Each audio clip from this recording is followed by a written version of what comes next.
네, 지난주에 불이한 청지기까지 했죠? 네. 예, 예. 네, 그래가지고 그 당시에 이자율이 얼만큼이다 그것까지 말씀드렸죠.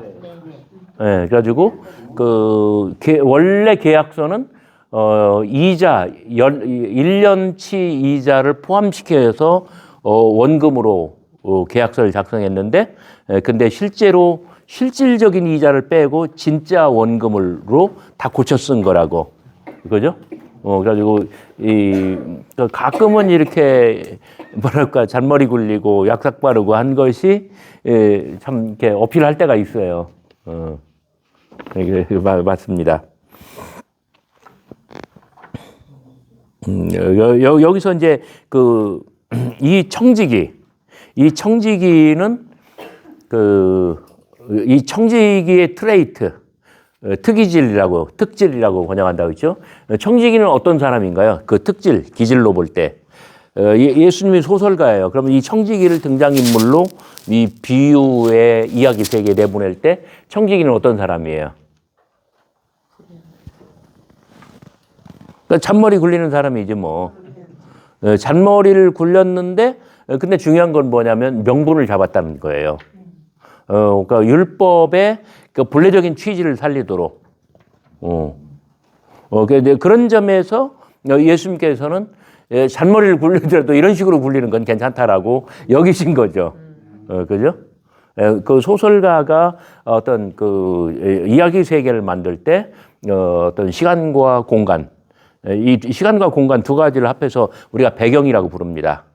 배경, 백그라운드라고 할 때는 시간과 공간을 말해요. 언제, 어디에서.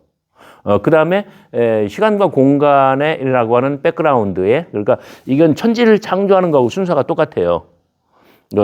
창세기, 그러니까 하늘과 땅, 바다를 다 창조해 놓고, 그 다음에 하늘에는 날짐승들이 거하게 만들고, 바다에는 그러니까 이제 꼭 이동수단으로 말을 하는 거예요. 바다에는 이 지느러미와 비늘이 달린 것, 그런 물고기를 배치하시고, 그리고 그 땅에는 사람과 초목과 그 다음에 다리로 이동하는 그런 것들을 배치하시고, 그러니까 소설가가 이야기 세계, 시간과 공간, 거기에다가 등장인물을 드는 거하고 하나님이 천지를 창조하신 거하고 똑같잖아요.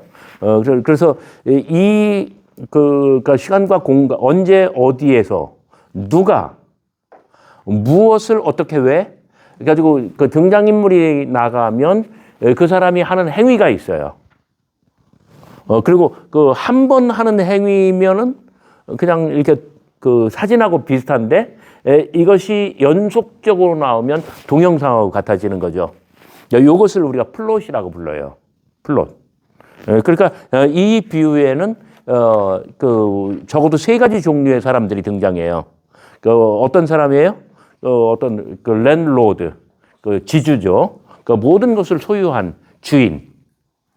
그러니까 제가 지난주에 삼각형을 그렸을 때 꼭지점에 해당하는 사람이죠. 그죠? 여기.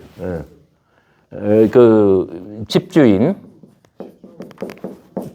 또는 영어로는 이제 랜드로드, 지주. 그 다음에 이 중간에가 요게 이제 청지기.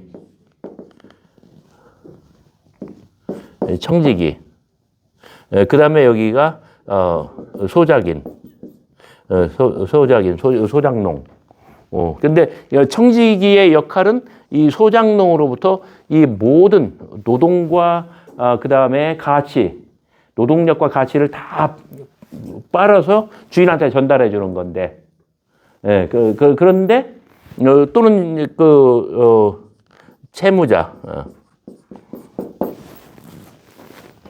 그런데 이 사람은 어떤 이자를 변제해 줘 가지고 오히려 이익을 돌려주고 주인에게는 원금만 줬다는 거죠, 원래.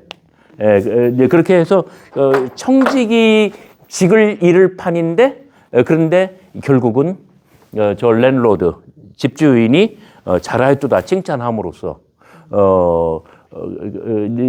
결국은 그래서 집주인이 어떤 율법의 법 취지를 지키도록 한 그 청지기의 플랜에 참여하도록 그렇게 만든 것이 이 비유의 이제 백미라고 할 수가 있습니다. 그래서 이 비유가 제시하는 등장인물의 트레이트, 특질을 보면은 청지기는 약삭 빠르고, 그러니까 영어로는 이제 슈루드라는 말을 씁니다. 슈루드는 지혜롭다, 현명하다라기보다는 영악하다. 그 잔머리를 잘 굴려가지고 아주 잽싸게, 그러니까 얄미울 정도로 이제 그거 짓을 잘하는 거예요. 그러나 이 사람의 선택은 옳았고, 이렇게 교수님 지난주에 말씀하신 것처럼 오히려 주인을 보호한 측면이 있다는 거죠. 그리고 주인은 그 플랜에 적극적으로 참여를 하고, 그래서 그 예수님께서 빚어내는 이 이야기 세상에서 등장인물들, 아마 그 신약 그 전공생들 가운데 이런 그 소설 이론은 굉장히 간단해요. 요거 그냥 한 두어 시간만 공부하면 금방 알 수가 있어요. 그 시간, 공간, 배경, 그다음에 등장인물, 그다음에 플롯 이런 건 굉장히 쉬워요. 그러니까 그 비유를 가지고 이런 이론으로 접근해서 예수님의 어떤 캐릭터의 트레이트 이런 것들. 그다음에 이제 굉장히 재밌는 게 뭐냐면, 그냥 이거 좀 제가 조금 벗어나는 겁니다. 보통 등장인물을 캐릭터라고 합니다. 영어로 캐릭터. 등장인물 또는 작중인물, 작품 속의 인물, 작중인물이라고 합니다. 근데 그런 말을 하죠. 역사는 산 사람을 기억해요? 죽은 사람을 기억해요? 대개는 죽은 사람을 기억하죠. 그 속에 영원히 살아있어요. 그런데 이 작중인물이 어떤 사람이냐를 이야기할 때 트레이트, 특질, 그 사람의 이제 그 사람의 기질을 말하는 거죠. 트레이트를 얘기하는데, 그 다음에 요게 첫 번째로 이게 중요한 거예요. 두 번째로 등장인물의 그 종류가 뭐가 있냐면 플랫 캐릭터. 이것은 그 평면적 인물이라고 번역을 해요. 평면적 인물. 그러니까 이제 심형래는 어떤 상황이 와도 잘 버티겠는데요. 이렇게 이야기를 해요. 그러니까 늘 어떤, 그러니까 유행어를 만드는 것처럼 고정된 역할만 해요. 그러니까 트레이트이 일정한 거예요. 트레이트이 하나밖에 없는 거예요. 근데 이제 제일 재밌는 게 요겁니다. 라운드 캐릭터. 라운드 캐릭터는 입체적 인물이라고 부릅니다. 입체적 인물의 정의는 뭐냐면 트레이트이 2개 이상 많은 거예요. 다수예요. 그래서 뭐랄까, 이 변덕쟁이처럼 이럴 때는 이런 트레이트이 나오고 저럴 때는 저런 트레이트이 나와요. 그래서 사람이 럭비공처럼 어디로 튈지를 몰라요. 그러나 그 사람을 오래 상대하다 보면 이 사람의 어떤 특징을 알게 되지. 그래서 이 사람은 자존심만 건들면 폭발해. 이런 걸 우리가 알 수 있잖아요. 경험을 통해서. 그런데 작품의 세계에서는 어떠냐? 야곱이라고 하는 사람이 전형적으로 라운드 캐릭터예요. 집에서 쫓겨날 때는 정말 잘못했으니까 쫓겨나죠. 그죠? 그런데 이 아이는 먼 길을 가야 돼. 그 외삼촌 라반의 집까지. 그런데 뭐 길을 압니까? 누가 가이드가 있습니까? 아니면 준비된 여행이었습니까? 옷도 입은 것밖에 없어. 가진 돈 하나도 없어. 근데 한 800km 정도 될까요? 800km면은 한 달 반이나 2달 걸어야 돼요. 그 선수가 아니면 그런데 잠도 노숙을 해야 되고 먹을 거 없어요? 아마 뱀도 잡아먹여야 될 거예요. 그리고 만나는 사람 제압하고 뺐든지 사기쳐서 훔치든지 아니면 하여튼 무슨 방법으로든 살아남아야 돼요. 그렇게 해서 라반의 집까지 가고 정말 그러니까 우물가에서 라헬을 보았을 때 이제 눈이 뒤집히죠. 이제 콩깍지가 씌우죠. 그죠? 그러면서 또 이제 신사의 모습도 나와야 되고 또 이삼촌을 만났을 때는 이제 거래도 해야 되고 그리고 이름처럼 야곱야곱 먹다 보니까 어느 세월만 지나면 모든 재산이 이 오선에 다 떨어져 있죠. 그리고 돌아왔을 때는 또 뭐라고 합니까? 내가 형님의 얼굴을 배우니 하나님의 얼굴을 하나님을 대한 것과 같습니다. 근데 그날 새벽에 뭘 봤냐면 약복강에 체험을 했어요. 하나님의 천사와 싸우는데 날이 셀 때 막 이제 이 사람이 가는데 천사가 가는데 이렇게 딱 보니까 그때 누구였어요 이게? 그게 하나님이었다는 거예요 그게. 그 새벽에 하나님을 보고 그날 낮에 형님을 배웠는데 내가 형님의 얼굴을 배우니 하나님을 배웁니다. 이 대사를 하는 거예요. 이 머리가 이제 굉장히 기막히게 돌아가는 거예요. 그러니까 고대 민담이나 유명한 이야기들에서 주인공은 늘 여행을 합니다. 야곱이 전형이에요. 여행은 어떤 정해진 게 아니에요. 그 여행은 사람을 자라게 하고 성장하게 하고 여행은 사람을 강하게 하고 그 여행을 다 마쳤을 때 돌아올 때는 이 사람의 신분이 바뀌어져 있어요. 그 왕이 돼 있든지 어떤 개선 장군이 되어 있든지 아주 유명한 사람이 돼서 떠날 때는 작고 유약하고 그리고 그 누구에게 걸리든 먹힐 아이였어요. 야곱도 그랬죠. 그러나 이 여행을 통해서 어떤 인생의 여정을 통해서 많은 경험을 얻고 그리고 그 긴 시간 후에 다시 만났을 때는 완전히 다른 사람이 되어 있는 거예요. 자, 이런 것이 라운드 캐릭터의 전형입니다. 우리가 그 복음서를 읽을 때 예를 들어서 베드로 같은 경우는 그 등장이 여러 번 나와요. 많은 사람들이 복음서에 한 번 나오죠. 그죠? 혈루증 여인, 그다음에 그 수로보니게 여인, 바디메오, 가버나움의 나병 환자, 데가볼리의 귀먹고 어눌한 자, 또 가버나움 회당에서 한편 손 오그라든 사람, 모든 사람들이 한 번씩 나와요. 그런데 이렇게 뭐랄까 짬을 두고 몇 번씩 나오는 사람들이 있어요. 요한복음 같으면은 니고데모가 그런 사람들이에요. 자, 그때 같은 모습이냐 아니면은 뭔가 달라졌느냐. 자, 이런 안목을 가지고 보면은 굉장히 재밌습니다. 예수님은 플랫 캐릭터일까요? 라운드 캐릭터일까요? 라운드? 하나님의 아들인데 이랬다 저랬다 변덕스럽게 볼 수 있나? 그러니까 이런 걸 생각을 해봐요. 유대교 지도자들을 만날 때 예수님은 어떤 모습이에요? 네가 죽나 내가 죽나 보자 하고 싸우는 사람이에요. 그런데 가난하고 그다음에 또 불쌍하고 이런 사람들 만나면 어떻게 돼요? 가슴이 미어지죠. 그러니까 불쌍해졌다는 말이 가슴이 미어졌다 이 뜻이에요. 그러니까 완전히 다른 사람이죠. 그러죠? 자, 이게 전형적인 라운드 캐릭터예요. 자, 여기서 한 단계 더 가면 어때요? 어떤 사람을 만났어? 어떤 사건을 일으켰어? 이것은 그 사람의 일생일대의 체험이지만 예수님 편에서도 이것은 굉장히 의미 있고 중요한 사건이고 만남이고 그런 어떤 체험이 돼요. 그 사람과의 만남을 통해서 예수님의 특질이 변하는 거야. 물론 이게 교리적으로 생각하면 절대로 이것은 불가능해요.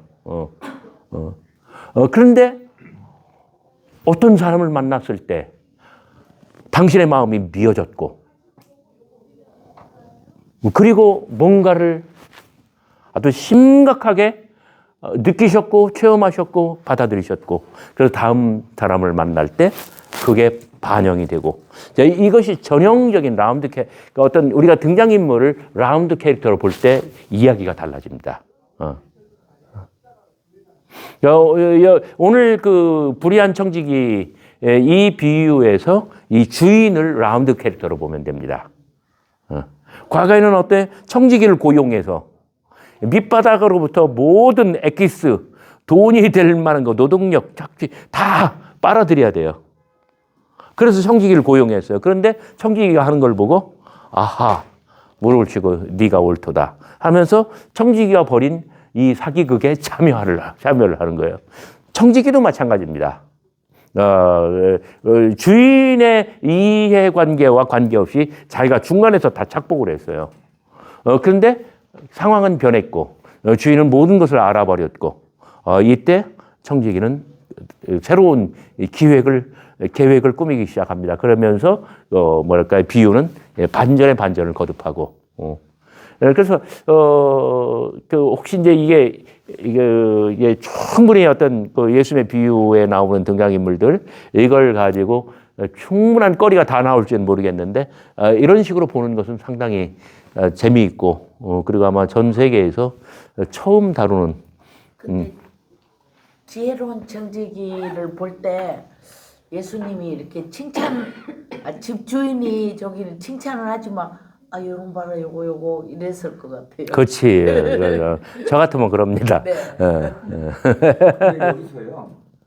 제가 이거를 예전부터 네. 굉장히 궁금했던 이 부분인데, 그러니까 원금에서 그 이자가 붙어서, 네. 그거를 이제 청지기가 이제 감해준 거. 네, 예. 그거는 굉장히 제가 처음으로 깨달았는데, 예. 근데 한편으로 생각해 보면은, 그 원금을 그러니까 주인의 허락 없이 원금으로 깎아줬잖아요. 그냥 원 그거로 이자 없이. 그러면 이거를 집주인이 저는 허락할 리가 없었을 거라고 일단 생각은 들거든요. 왜 그러냐면 별다른 어떤 뭐 그런 감동적인 스토리가 없는데 청지에 갑자기 있다가 자기 허락도 안 맞고 이제 감해주니까 그거를 청지가 했을 건 아니고 오히려 그거보다는 개인적인 생각으로 뭔가 이거 저번 주에도 말씀드렸던 것 같은데 원금을 이거를로 안 하고 이자를 붙이면 뭐 관과에서 예를 들면 이번에 뭐 일제 조사를 한다든가 이런 식으로 뭔가 주인한테 겁을 줬으니까 이 상황상으로 이 주인의 캐릭터, 청지 캐릭터 뭔가 이거를 협박을 했으니까 이거 주인도 거기에 억셉트한 게 오히려 이야기의 흐름상에서는 맞는 거 아닌가 하는 그냥 그 청지기가 어떻게 했기 때문이라고요? 그러니까 예를 들면 왜 학교에서도 그런 일 많잖아요. 뭐 교육부 감사가 나온다든가 이거 빨리 이거 예를 들면 예. 그러니까 지금 이 청지기 캐릭터로 봐서는 충분히 그런 것도 좀 가능한 게 아닐까. 근데 집주인이 자기 탈론하니까 그렇게 못하죠. 이런 말을 하면서도 그 하는 대로 해야죠.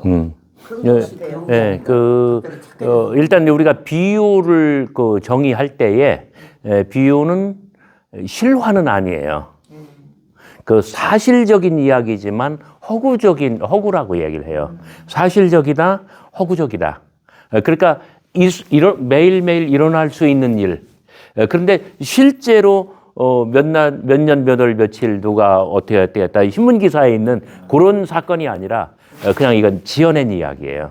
그러니까 늘 일어날 수 있는 일을 어떤 가상해서 근데 이제 거기 말씀하신 것과 관련해서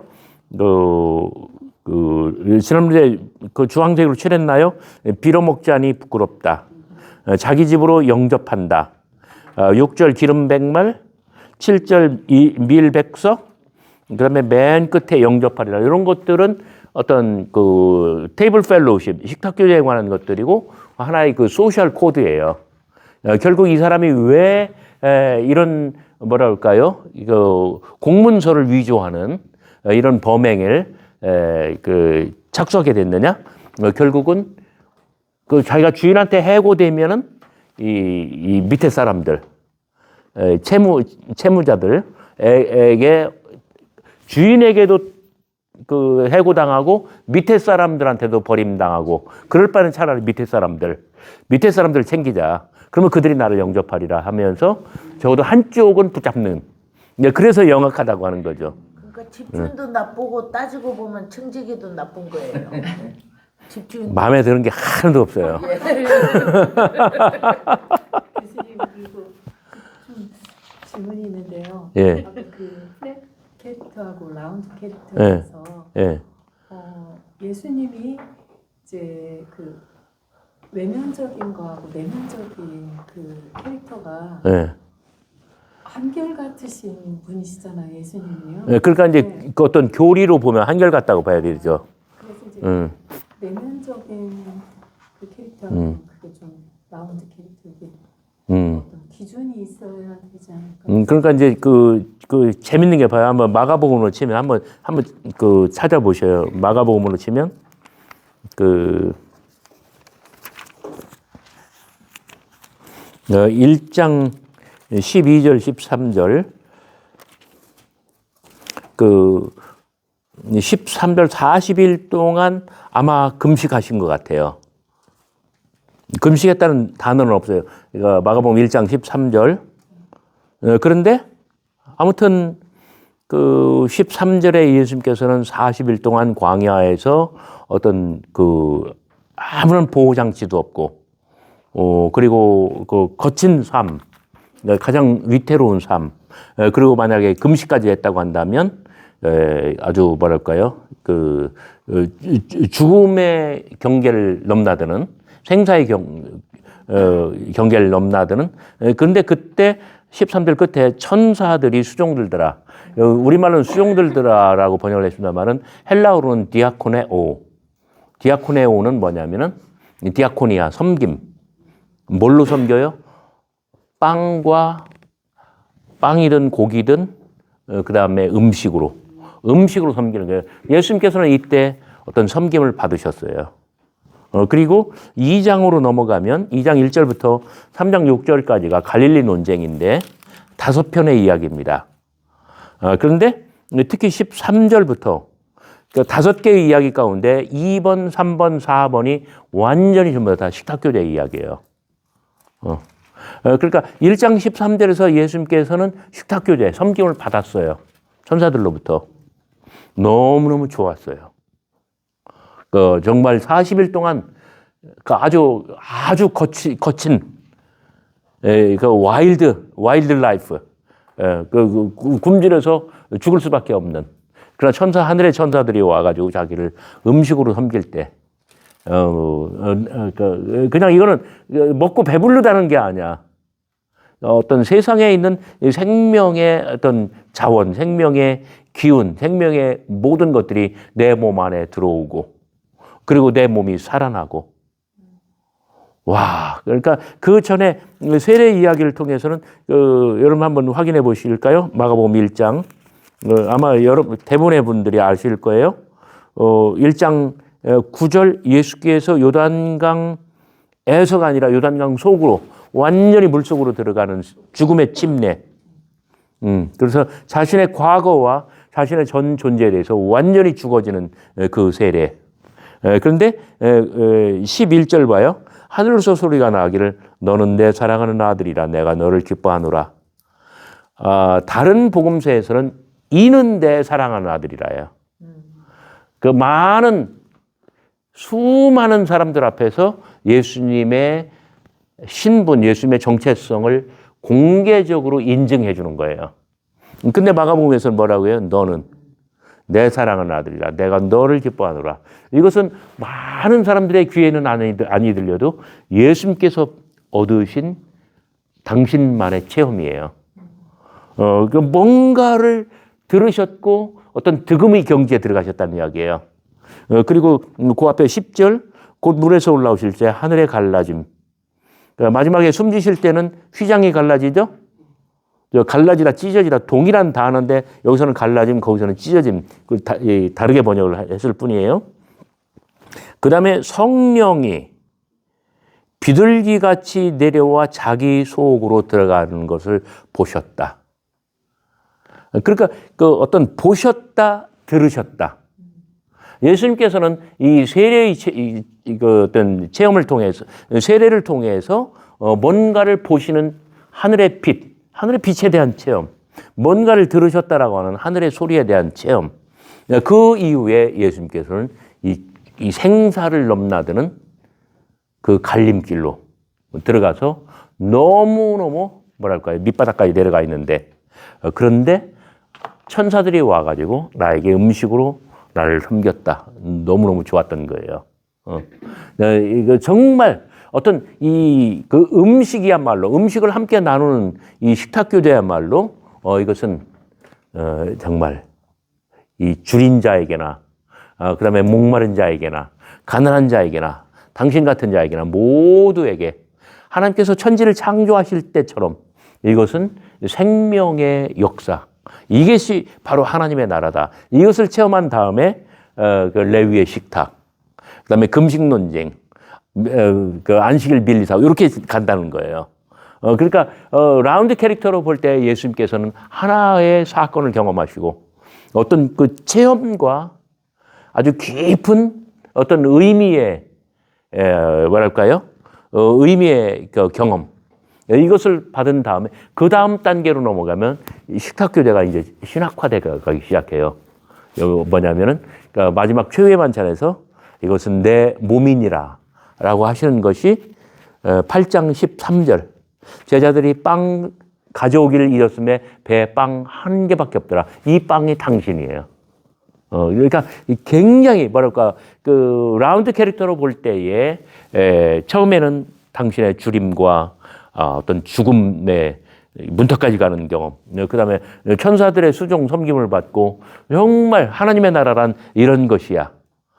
그러면서 이것이 이제 갈릴리 논쟁에서 사건으로 나타나고, 그리고 항해의 이야기, 5병이요, 7병이요, 그 다음에 항해 넘어가면서 이게 이제 드디어 어떤 그 영원한 생명의 양식으로서 그 당신의 몸, 근데 뭘까, 그 마가복음 전체 플롯 속에서, 예수님께서 라운드 캐릭터로서 이 빵과 식탁교제를 어떻게, 어떤 그 의미를 부여하시고 다루시는 거 굉장히 재밌어요. 이렇게 보면은. 비유에서도 마찬가지로 플랫 캐릭터가 아니라 라운드 캐릭터로 보면 굉장히 흥미롭습니다. 그러니까 우리가 드라마를 보면은 그 대장금을 보면 어때요? 그 대장금, 그 장금이 옆에서 그 애드립 잘하고 그런 사람이 누구죠? 그러니까 뭐 최상궁이나 뭐 이런 사람들 보면은 장금이 어렸을 때부터 쭉 그런데 장금의 주변의 사람들은 똑같아요. 이게 몇십 년이 지나도 또 얼굴도 많이 안 변해. 조금 늙은 거는 보여주는데. 근데 늘 같은 그것만 해. 근데 장금이는 계속 변하잖아요. 그저 수락관, 그 어린아이로, 엄마를 잃는 어린아이로, 그 다음에 수락관 궁녀로, 그 다음에 그 의녀로, 그러면서 나중에는 막 의학자와 세상을 경영하는 사람으로. 이런 것들이 전형적으로 이게 라운드 캐릭터입니다. 재밌게 들으셨나요? 예. 네.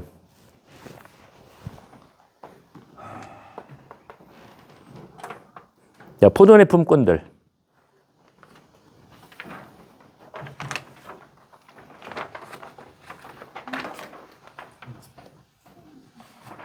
그러니까 잠깐만 넘어가기 전에 두 빚진 자, 탕감받고 탕감 않는 종. 이건 돈의 단위가 이제 어마어마하게 커졌다는 점에서 굉장히 아주 그 주목할 만한데, 어떤 비유의 현장은, 이야기의 현장은 어딘가요? 이야기의 공간.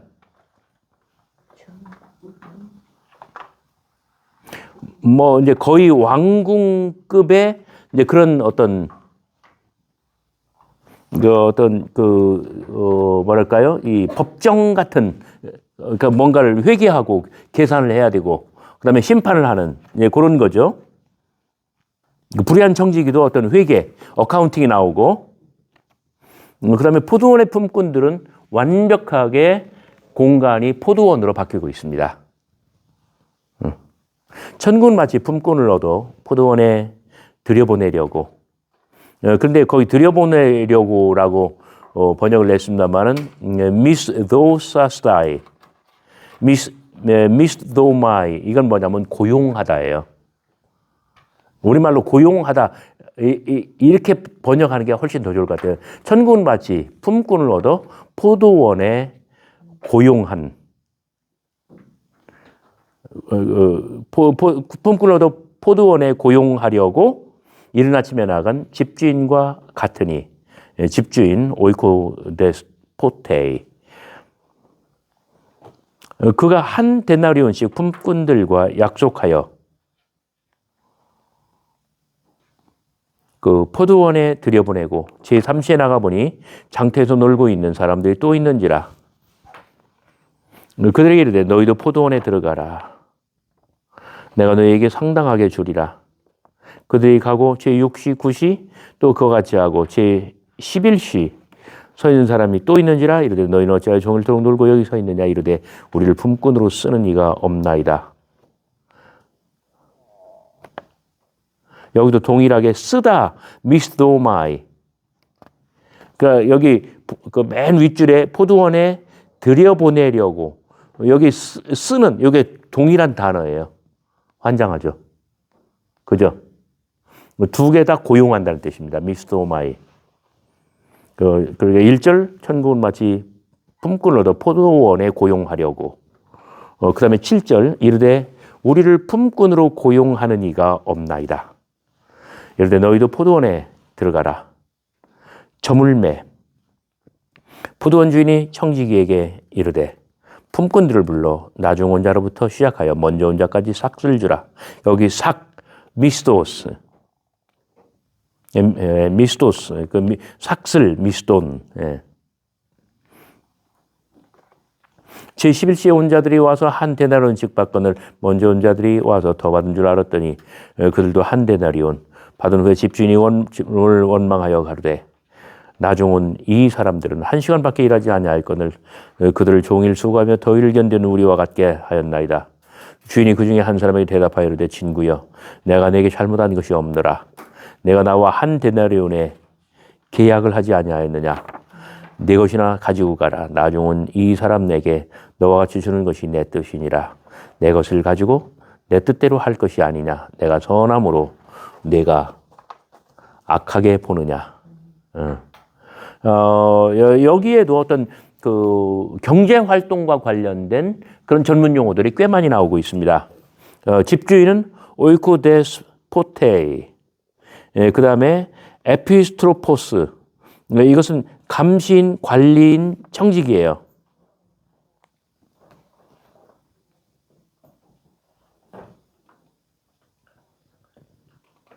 지난주에 나눠드린 인쇄물에 여기에 있나요? 지난주에 나눠드린 인쇄물 다들 가지고 오셨나요?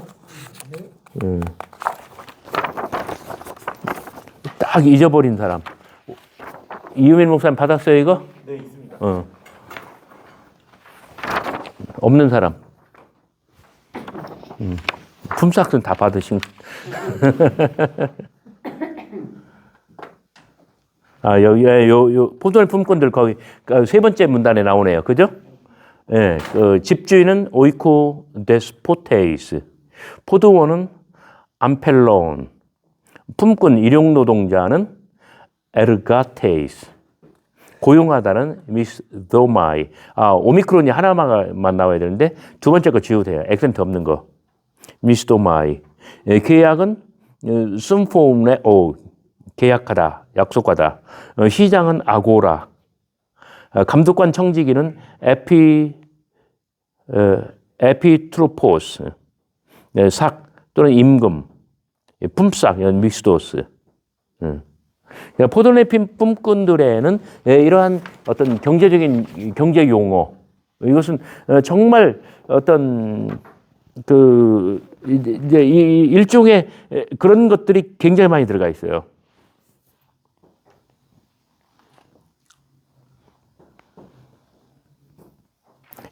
포도원이라고 하는 아주 뭐라 할까요? 그러니까 우리가 맨 처음에 봤었던 은밀히 자라는 씨, 그다음에 겨자씨, 그다음에 씨 뿌리는 자, 그것은 그냥 땅이었죠. 그다음에 가라지의 비유로 가면 밭이 되고 밭에서 노는 아이들 이런 것도 이제 밭이 되고 그리고 여기서는 이제 완벽하게 포도원으로 바뀌고 있습니다. 포도원이라고 할 때는 어떤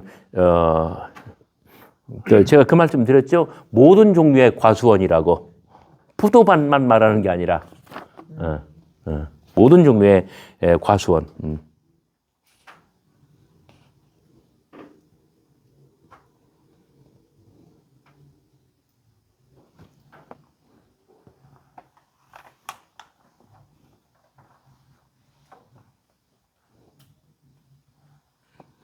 이 비유에서는 저 칠판에서 보는 가운데 청지기 중간 관리자의 어떤 역할이 있나요, 없나요? 없죠. 그리고 그 집주인 오이코데스포테이스하고 그 다음에 일용 노동자 그 에르가테이스 그 에르가테이스하고 오이코데스포테이스하고 두 종류밖에 나오질 않아요. 여기 이게 품꾼들이 바로 뭐냐면 에르가테이스 일용 노동자죠.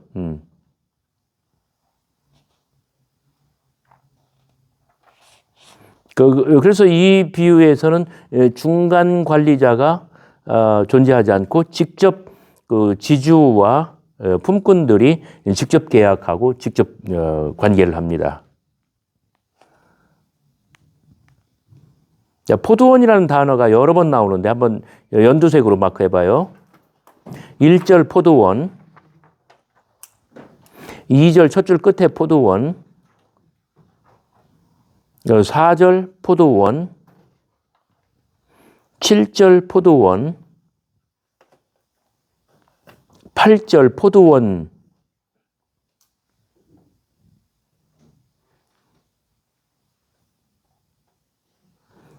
그 다음에 12절에 그 일하지 아니할거늘 종일 수고하여 더위를 견딘 이것은 노동과 관련된 것이죠.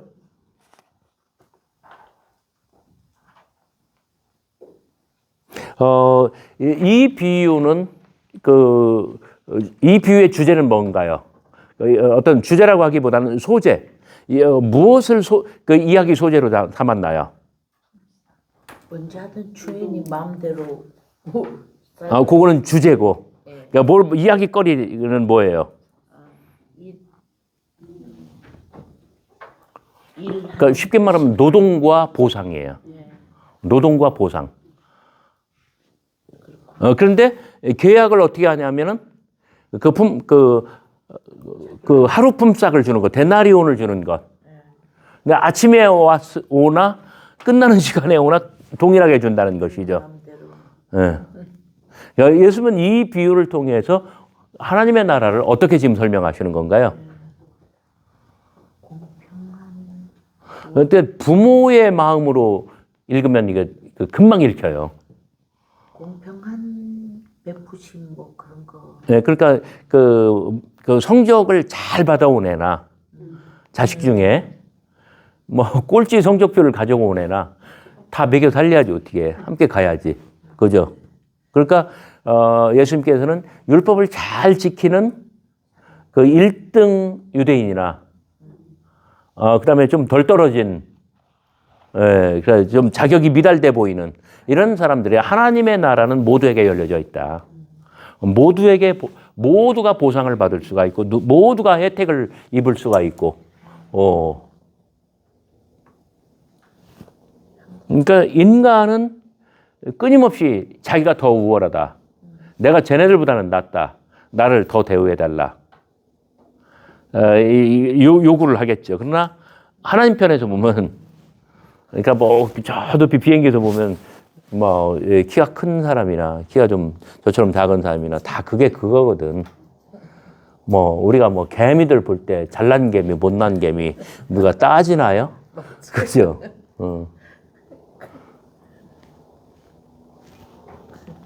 몽테스키웨가 그런 말을 했대요. 이 세상에서 성공하려면 바보스러운 외모와 가끔씩 현명한 행동을 하면 된다. 바보스러운 외모를 가지고 저한테도 일부 맞는 말인 것 같아요.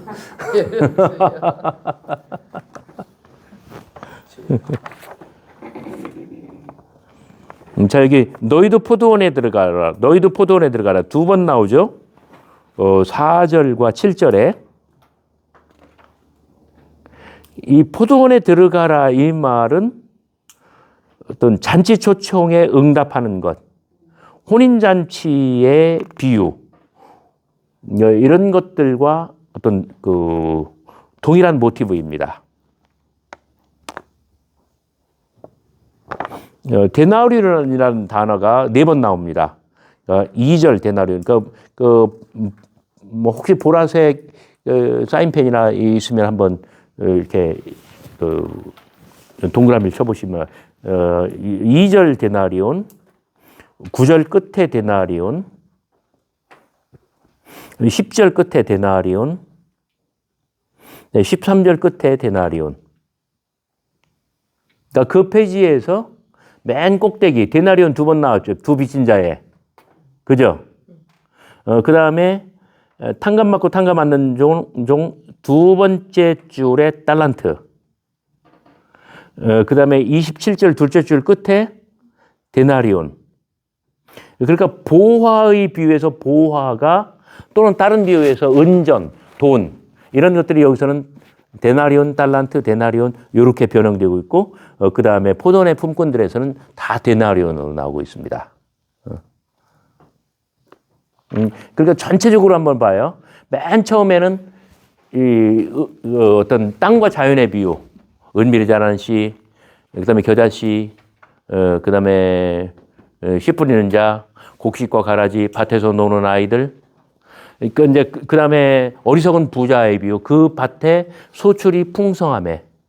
자, 땅은 가치를 생산하고 재화를 만들어줘요. 그리고 땅의 비유 끄트머리쯤에서 보화의 비유가 있고, 밭에 감추인 보화. 자, 이 보화는 땅이 생산하는 모든 가치와 재화의 아주 결집체예요. 그죠? 부피가 작지만 여기에 모든 것들이 다 들어가 있는 거잖아요. 그 값어치가. 그리고 이것을 계량화하면 그게 아그로리온 뭐예요? 우리말로는 돈 또는 은전이라고 번역된 거고 그것이 어떤 단위로 구체적으로 표현이 되면 데나리온 그다음에 달란트 그다음에 지난주에 보았었던 또는 문화 뭐 이런 것들이죠. 좀 전체적으로 잡히기 시작하나요? 네. 비유들 간에는 분명히 어떤 그 연결점이 있습니다. 예를 들어서 뭐 포도원으로 들어가라, 잔치에 참여하라, 뭐 이런 식으로 그다음 뭐 이렇게 이웃 비유 다른 비유들하고 연결되는 이런 그 문학적인 모티브들이 이렇게 다수 발견된다는 점이죠. 다음 페이지로 넘어가겠습니다. 경제 비유는 여기까지입니다. 그러니까 그 땅과 자연, 그다음에 돈과 경제, 거대하게 지금 두 개의 카테고리를 받고, 그다음에 세 번째 카테고리는 사람입니다. 사람. 사람과 그다음에 10쪽부터는 빵과 식탁 교제잖아요. 이 사람과 사람의 비유, 그다음에 빵과 식탁 교제의 비유는 사실상 경계가 좀 모호해요.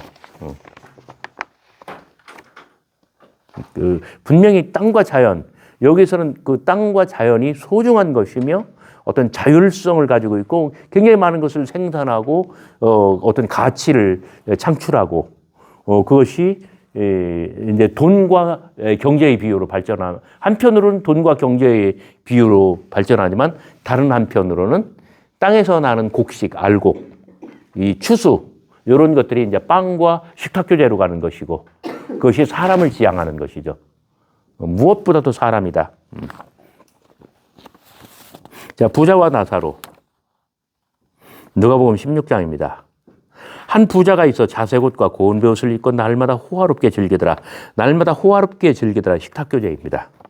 어떤 잔치. 그런데 나사로라 이름하는 한 거지가 헌대투성이로 그의 대문 앞에 버려진 채 그 부자의 상에서 떨어지는 것으로 배불리려 하매 상에서 떨어지는 것으로 배불리려 식탁교제입니다. 주황색이죠. 심지어 개들이 와서 그 헌대를 핥더라. 여기 왜 대문 앞일까요? 집 없으니까. 울타리와 대문의 차이는 뭔가요? 공통점과 차이점은 뭘까요? 울타리와 대문. 울타리는 경계에서는 공통점은 경계라는 점이에요. 그런데 울타리는 그 경계가 폐쇄되어 있는 거고, 대문은 반드시 열렸다고 하는 게 아니라요. 열리기도 하고 닫히기도 하고 그 출입을 통제하는 것이죠.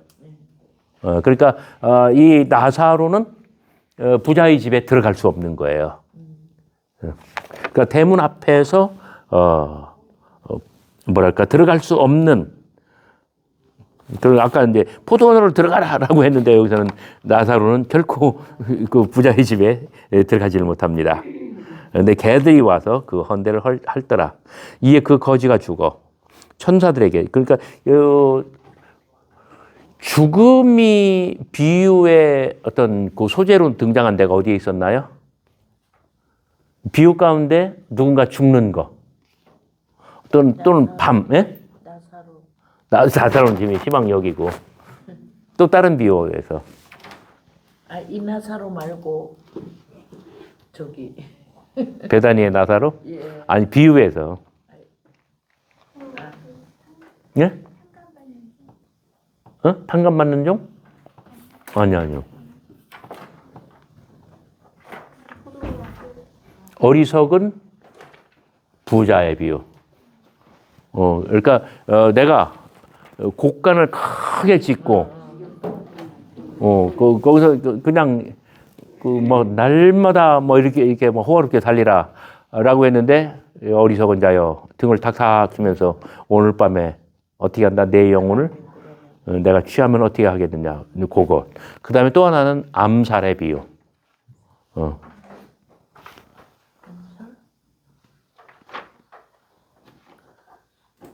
지금 8쪽 하고 있습니다. 8쪽. 전도사님이신가? 목사님이신가? 전도사님. 전도사님 성함이?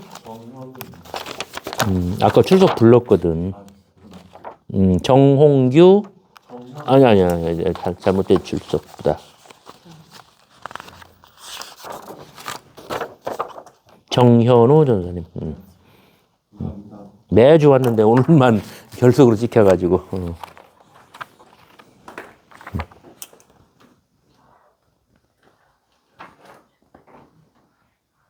그가 음부에서 고통 중에 죽어 눈을 들어 멀리 아브라함과 그의 품에 있는 나사로를 보고 불러 이르되 아버지 아브라함이여 나를 긍휼히 여기사 나사로를 보내어 그 손가락 끝에 불을 찍어 내 혀를 서늘하게 하소서.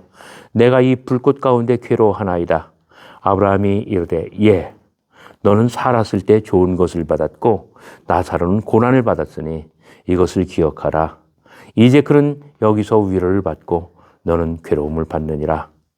그뿐 아니라 너희와 우리 사이에 큰 구렁텅이가 놓여 있어 여기에서 너에게 건너가고자 하되 갈 수 없고 거기서 우리에게 건너올 수도 없게 하였느니라. 이 비유는 아까 죽음을 제가 말씀드렸습니다만은 특히 재밌는 게 뭐냐면 20절 끝에 대문 앞에 대문도 경계죠. 그리고 24절, 25절, 23절부터 봐요. 어떤 생사의 경계가 있다는 점이에요. 그 다음에 이 세상과 저 세상. 생전과 사후. 이런 점에서 어떤 공간과 시간의 경계가 아주 엄밀하게 설정되어 있다는 점입니다.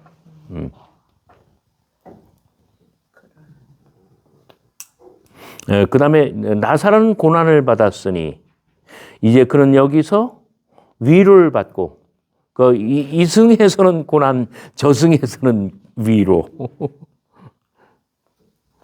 그 다음에 좋은 25절 초입에 너는 뭐예요? 살았을 때는 좋은 것, 그 다음에 죽어서는 괴로움. 이런 소재들이 다양하게 나온다. 자, 여기 19절에 한 부자, 바로 밑에 한 거지. 그 부자의 코드는 뭐예요?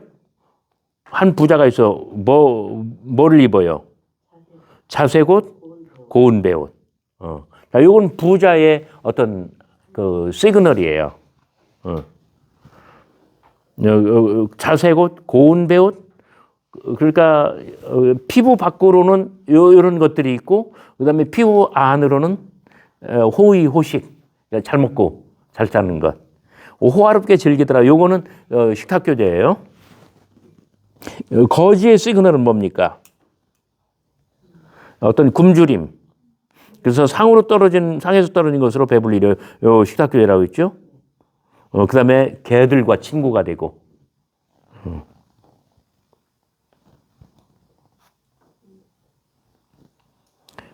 부자, 헬라어로는 플루시오스, 거지, 푸토코스. 이 거지라고 번역을 했습니다만은 그냥 가난한 자예요. 직역을 하면. 푸토코스, 가난한 자.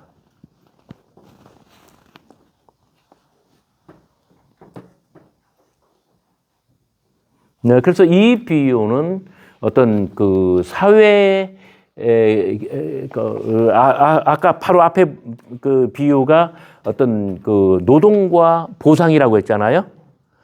이 비유는 이게 아주 엄격하게 계층화되어 있고, 물론 앞에 비유에서도 지주와 포도원 주인이죠. 그다음에 일용 노동자 이렇게 사회 계층이 분리되어 있습니다만은 여기서는 이것을 어떤 경제적으로만 그 부유한 사람이냐 아니면 극빈층이냐 이렇게 아주 극과 극으로 대비시키고 있습니다.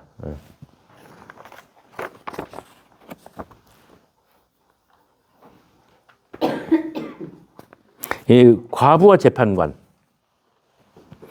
이 비유에서는 어떤 법적 고소와 그 소송, 이런 것, 법적 소송을 소재로 합니다. 어떤 도시, 폴리스. 하나님을 두려워하지 않고 사람을 무시하는 한 재판장이 있는데, 재판장, 크리테이스. 그 도시에 한 과부가 있어. 과부, 케이라. 그러니까 재판관이 있고 과부가 있고. 자, 이런 말들은 그 어떤 사회적 신분, 유대 세계에서 사회적 신분을 표현한 용어들입니다. 과부, 재판장. 자주 그에게 가서 내 원수에 대한 나의 원한을 풀어주소서. 그 원수, 안티디코스. 그 원수, 다른 말로 하면 고소인입니다. opponent at law. 법정에서의 적대자예요. 그러니까 이 법으로 고소하거나 고소를 당하거나 했을 때 그 상대방을 일컫는 말이죠.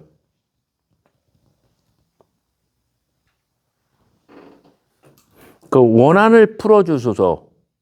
엑디케오. 이것은 복수, 처벌, 그 어떤 안갚음. 그가 얼마 동안 듣지 아니하다가 후에 속으로 생각하되 내가 하나님을 두려워하지 않고 사람을 무시하니 이 과부가 나를 번거롭게 하니 내가 그 원한을 풀어주리라. 그렇지 않으면 늘 와서 나를 괴롭게 하리라. 7절 끝에도 원한을 풀어주지 아니하겠느냐.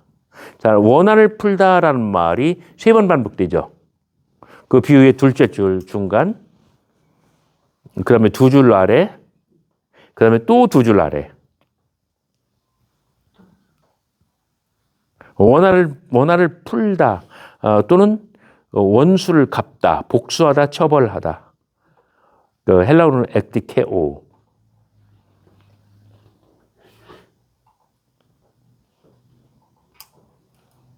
이 비유는 아주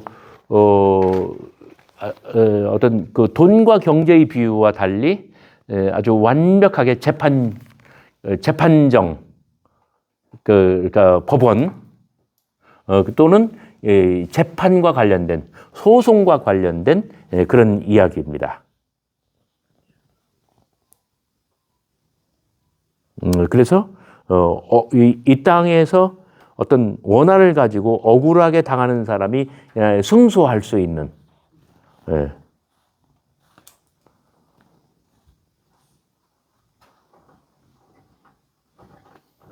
그 6절 보시면은 주께서 또 이르시되 불의한 재판장이 말한 것을 들으라 하물며 하나님께서 그 밤낮 부르짖는 택하신 자들의 원한을 풀어주지 아니하시겠느냐. 여기 불의한 재판장, 재판장이 불의해요. 재판장은 의로워야 되는데 정의롭고 공평해야 되는데 재판장 자체가 불의하대요.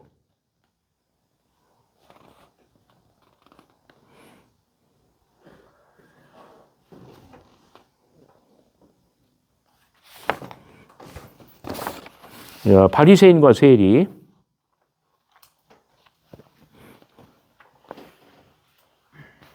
여긴 제가 성경 이걸 빠뜨린 것 같은데 누가복음 18장 10절부터 14절까지예요. 거기 써 있나요? 네, 그럼 됐습니다. 네.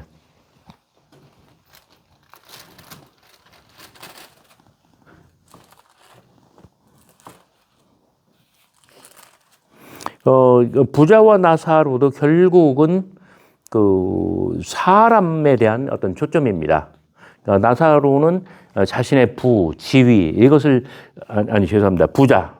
나사로의 비유에 나오는 그 부자는 자신의 지위, 특권, 이것을 누리며 살기에 여념이 없고, 단 한 번도, 주변에 불쌍한 사람, 문 앞에까지 들어와 있는, 문 앞에까지 다가온 그 가련한 사람을 신경조차 안 썼고 그냥 버리면서 살았다.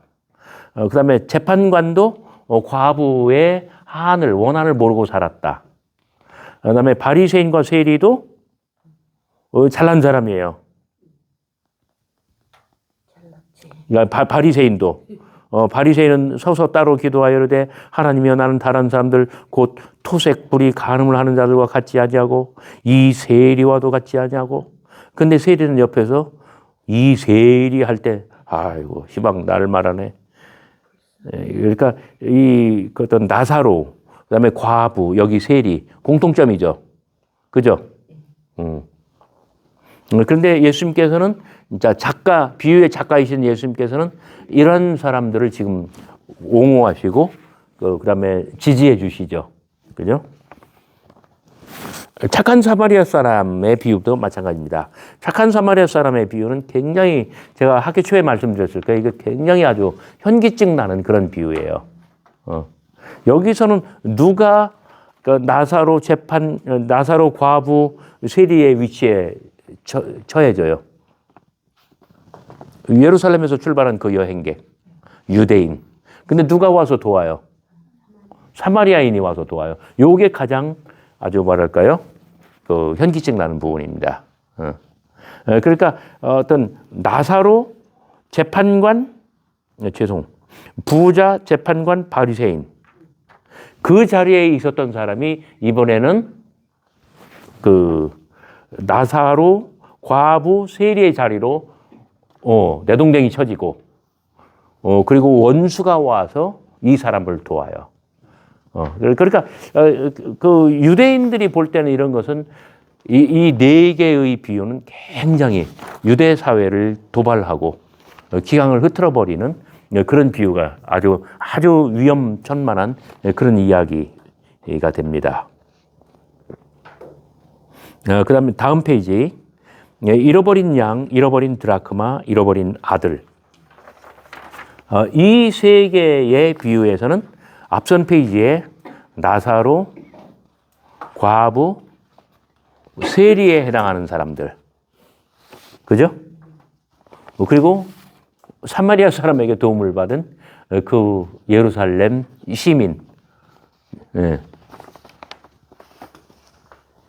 이 세 개의 비유에서는 식탁 교제의 흔적이 굉장히 많이 나타납니다. 잃어버린 양, 셋째 줄에 나와 함께 즐기자. 식탁 교제죠. 벗과 이웃들을 불러 모으고 나와 함께 즐기자. 그 다음에 그 밑에 두 개, 마태복음과 도마복음 107번에 있는 것도 마찬가지고요. 잃어버린 드라크마. 어떤 여자가 10 드라크마가 있는데, 자, 여긴 드라크마, 이게 보라색 동그라미.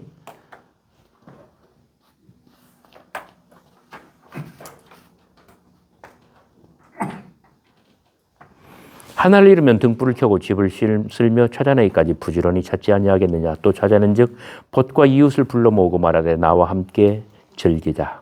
여기도 벗과 이웃을 불러 모으고 나와 함께 즐기자. 아까 잃어버린 양 거기 셋째 줄에 있는 거 동일한 워딩이죠. 그다음에 이런 드라크마를 찾았노라. 잃어버린 것을 찾아낸. 그러니까 잃어버린 사람은 누구냐면 나사로고, 그다음에 과부고, 그리고 세리고, 그다음에 예루살렘에서 출발한 여행객이에요.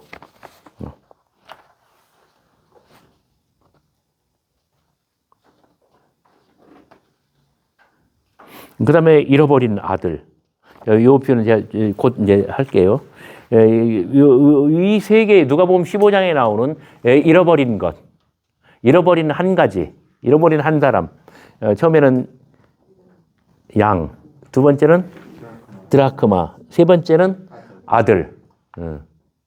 근데 이 세 개의 비유는 모두가 다 식탁 교제의 주제가 너무나 강해요. 벗과 이웃들을 불러 모으고 나와 함께 즐기자. 세 번째 비유에서는 살찐 송아지를 잡죠. 그죠?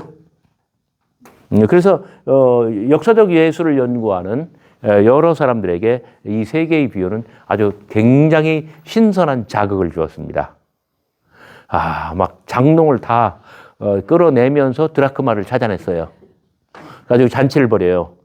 벗과 이웃을 싹 다 불러가지고 전체 마을이 다 참여하는 잔치예요. 그러면은 이 잔치의 비용은 드라크마 이내입니까? 드라크마 이상입니까? 이상도 보통 이상이 아니지. 그 다음에 잃어버린 양. 가장 큰 것을 잃어버렸다고 했나요? 그 양을 찾았어요. 가장 큰 한 마리. 그런데 그래가지고 벗과 이웃들을 싹 다 불러가지고 초대를 해서 정말 마을 전체가 다 함께 먹고 즐기는 아주 거대한 잔치가 벌어지는데 이 잔치를 위해서 뭘 잡았겠어요? 양. 어쩌면 가장 큰 거 있잖아요. 그래서 그놈이 속죄양이 됐을지도 몰라요. 그래서 예수님의 비유는 뭐랄까 우리말 이게 뭐랄까 이 풍이 심하다, 뻥이 심하다. 왜냐면 이거는 허구니까. 그런 이 비유를 들으면 사람들이 와 하고 웃었을 거라는 거예요. 그래서 역사적 예술을 연구하는 사람들은 전형적인 예수님의 정서, 이 극작가의 등장인물이 아니라 극작가의 트레이트, 그 특질을 발견할 수가 있어요. 뭐예요? 예수님께서는 잡숫는 거 좋아하고요. 식탁 교제 좋아하고요. 식탁 교제는 굉장히 맹목적이고요. 그리고 예수님의 어떤 기질적으로 굉장히 유쾌하고 쾌활하고 그리고 정서적으로 joy, 기쁨, 어떤 즐거움, 그 유머, 해학, 그 다음에 와 하고 웃기는 그 포인트, 그게 예수님의 기본 정서라는 거예요.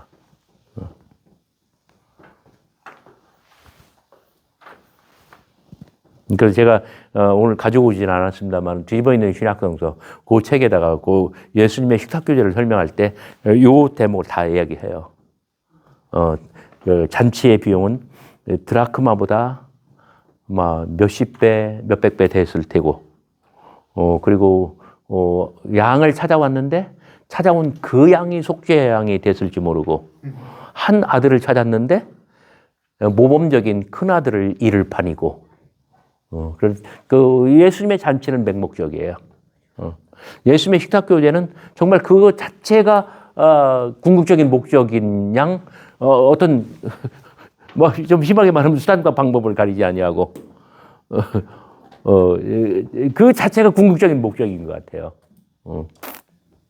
그래서 어느 날 어느 시 어느 마을에 잔치가 있다 하면 을에 나타나는 예수.